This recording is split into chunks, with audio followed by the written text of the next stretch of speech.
Shalom. Semangat terus, terus semangat. Semangat terus, terus semangat. Ya, hari ini kita akan belajar lagi satu tema di dalam Alkitab kita tentu saja. Dan tema-tema yang ada di dalam video ini adalah tema-tema sederhana, tetapi ini sangat penting dan sangat menarik untuk kita pahami bahwa sebagai orang Kristen kita harus memiliki hal ini, hal yang akan kita belajar hari ini. Karena tanpa ini apa artinya menjadi Kristen? Karena tanpa hal yang akan kita belajar ini apa artinya kita menjadi anak-anak Tuhan Yesus? Nah, hari ini kita akan belajar sebuah tema yang banyak orang berkata, banyak orang melihat, banyak orang mengalami bahwa inilah kekristenan. Hal ini identik dengan kekristenan kita. Nah, tema yang akan kita belajar adalah kasih. Kasih. Sekali lagi, kasih. Kita punya Allah yang kasih, seharusnya kita juga mengasihi seperti Allah yang mengasihi. Nah, kita mau belajar bagaimana kasih itu, lalu apa itu kasih, lalu bagaimana kita bisa menerapkan kasih di tengah dunia yang hari ini kasihnya mulai memudar, kasihnya mulai hambar satu dengan yang lain. Kita akan belajar yang pertama tentang kasih adalah kasih itu berasal dari Allah. Sekali lagi, kasih itu berasal dari Allah. 1 Yohanes pasal yang keempat, 1 Yohanes 4 ayat yang ke-7, firman Tuhan berkata seperti ini. Kasih itu berasal dari Allah, dan setiap orang yang mengasihi, dia lahir dari Allah dan juga mengenal Allah. Yang pertama, kasih itu dari Allah. 1 Yohanes 4 ayat yang ke-16 berkata bahwa Allah itu kasih. Jadi kalau kita berbicara kasih, ya Allah. Kalau kita berbicara Allah, ya Allah itu kasih. Jadi kasih itu adalah Allah, kasih itu berasal dari Allah. Kita harus tahu ini. Karena tidak ada standar lain yang lebih baik, tidak ada standar lain yang lebih dahsyat, tidak ada standar lain yang bisa kita tiru, yang kita bisa contoh selain kasih Allah itu sendiri. Jadi ukuran mengasihi kita adalah Allah. Standar kita mengasihi adalah berasal dari Allah. Jadi kita nggak bisa mengasihi menurut ukuran kita, ukuran dunia, atau ukuran apapun yang ada. Dan ukuran yang paling tepat adalah kasih Allah. Bapak Ibu saudara dikasihi oleh Tuhan, kasih itu berasal dari Allah. Yang kedua, Allah sudah membuktikan kasihnya. Kita lihat dulu di dalam 1 Yohanes pasal yang ketiga ayat yang ke-16. Seharusnya kita hafal ayat ini. Karena begitu besar kasih Allah akan dunia ini, sehingga Ia mengaruniakan anaknya yang tunggal, Tuhan kita Yesus Kristus, supaya mereka semua yang percaya kepada Dia tidak binasa, tetapi peroleh hidup yang kekal.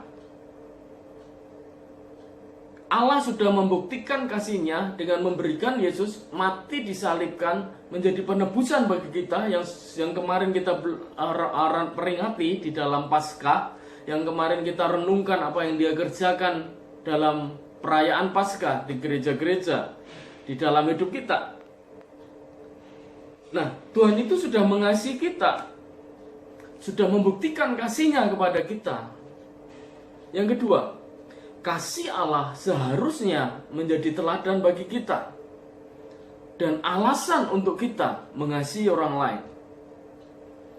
Kasih Allah seharusnya menjadi teladan bagi Anda dan saya dan menjadi alasan kita untuk mengasihi orang lain. Karena begini, bisa saja melakukan sesuatu yang baik tanpa kasih. Anda bisa lihat di 1 Korintus 13 ayat yang ketiga. Kita bisa melakukan apa saja, berbuat baik banyak orang, tapi kalau tanpa kasih, kata 1 Korintus 13 ayat 3, itu nggak ada artinya. Kasih Allah seharusnya menjadi teladan dan alasan untuk kita mengasihi yang lain, orang lain tentu saja. Itulah sebabnya Tuhan memberi perintah di Matius pasal 22 ayat 37 sampai 40. Matius 22 ayat 37 sampai 40. Kasihilah Tuhan Allahmu dengan segenap hatimu, segenap jiwamu, segenap akal budimu, segenap kekuatanmu. Kemudian ada perintah yang kedua yang sama dengan itu adalah kasihilah sesamamu sama seperti dirimu sendiri. Allah sudah mengasihi, membuktikan kasihnya kepada kita melalui Yesus yang diberikan bagi kita. Dia memberikan perintah kepada Anda dan saya untuk kita juga mengasihi orang lain, saling mengasihi. Jadi kasih Allah seharusnya menjadi alasan kita untuk mengasihi orang lain. Kita berbuat baik karena alasan kasih, karena banyak orang bisa berbuat baik tanpa dia punya kasih. Nah, Bapak Ibu Saudara yang dikasihi oleh Tuhan, yang ketiga, ya hari ini kita belajar sedikit. Ini cukup berat temanya, tetapi saya percaya kita bisa mengerjakannya karena ada Roh Kudus yang menolong dan membantu kita mengerjakan ini. Yang ketiga, kasih itu harus dikerjakan. Kasih harus dikerjakan, bukan hanya diperkatakan. Tanpa tindakan nyata, tanpa sesuatu yang dikerjakan, tanpa perbuatan yang kelihatan, maka kasih itu omong kosong. Aku mengasihi kamu, aku mengasihi kamu, aku mengasihi kamu. Hanya pembicaraan di mulut tanpa sebuah tindakan, maka omong kosong, nggak ada artinya. Allah disebut kasih, Allah adalah kasih karena dia mengerjakan kasih, ada tindakan kasih yang kita belajar tadi Yohanes 3:16, dia berikan Yesus mati buat kita, menjadi penebus dosa buat kita. 1 Yohanes pasal yang ketiga ayat yang ke-18. 1 Yohanes 3 ayat 18 berkata begini, marilah kita, kata Rasul Yohanes, mengasihi bukan hanya dengan perkataan atau lidah saja, tetapi dengan perbuatan dan dalam kebenaran. Jadi kasih nggak cuma diperkatakan, kasih harus dikerjakan. Di masa-masa worship from home, PSBB di seluruh Indonesia, bahkan ada negara-negara yang lockdown karena virus COVID-19, banyak orang Kristen bicara kasih, banyak orang Kristen berbicara untuk mengasihi satu dengan yang lain. Tapi dunia membutuhkan bukti, dunia membutuhkan perbuatan kita, dunia membutuhkan sebuah tindakan yang nyata sehingga mereka bisa melihat kasih Allah yang nyata di dalam hidup kita melalui tindakan kasih kita, Bapak Ibu.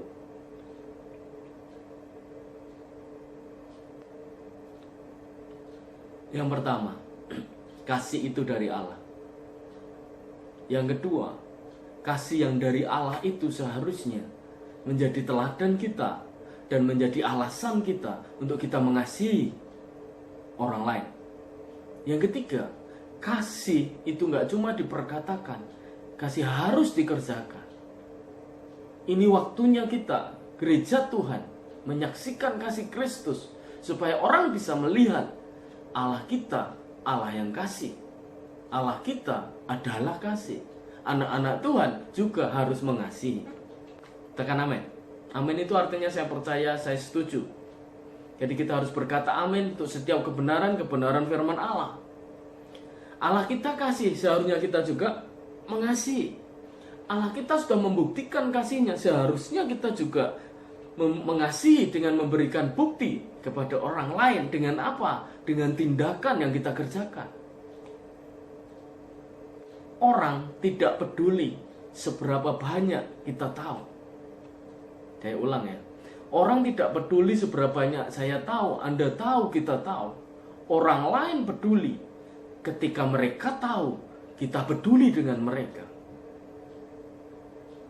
Saya bersuka cita melihat beberapa acara berita di TV bagaimana gereja membantu, bagaimana dokter-dokter anak-anak Tuhan turun di garis depan untuk menolong mereka yang terkena wabah virus COVID-19. Juga saya melihat beberapa gereja anak-anak Tuhan bahkan menjadi relawan, lalu mereka mengerjakan kasih mereka dengan memberikan banyak bukti bagaimana Allah yang kasih itu dengan apa? Dengan memberikan sembako, dengan memberikan makanan, dengan berbagi masker, dengan menguatkan saudara yang lain, memotivasi satu dengan yang lain, dengan kata-kata yang memberi semangat supaya orang bisa tahu bahwa Allah itu kasih. Jadi itu yang kita belajar hari ini. Kasih sudah diberikan bagi kita, sudah dibuktikan oleh Allah untuk kita.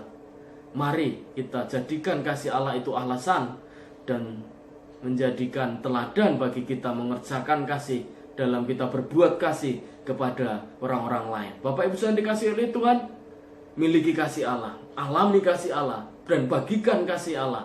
Tetaplah mengasihi satu dengan yang lain. Tuhan Yesus memberkati Bapak Ibu Saudara semuanya. Haleluya. Terus semangat, semangat terus. Amin. Kasih pasti lemah lembut, kasih pasti memaafkan, kasih pasti murah hati. Kasih-Mu Tuhan,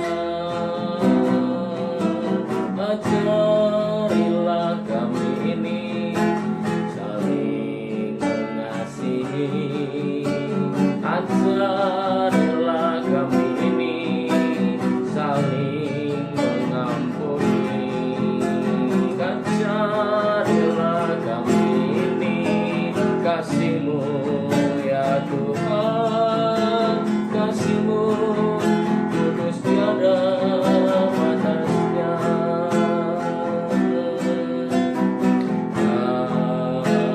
Kasih pasti lemah lembut, kasih pasti memaafkan, kasih pasti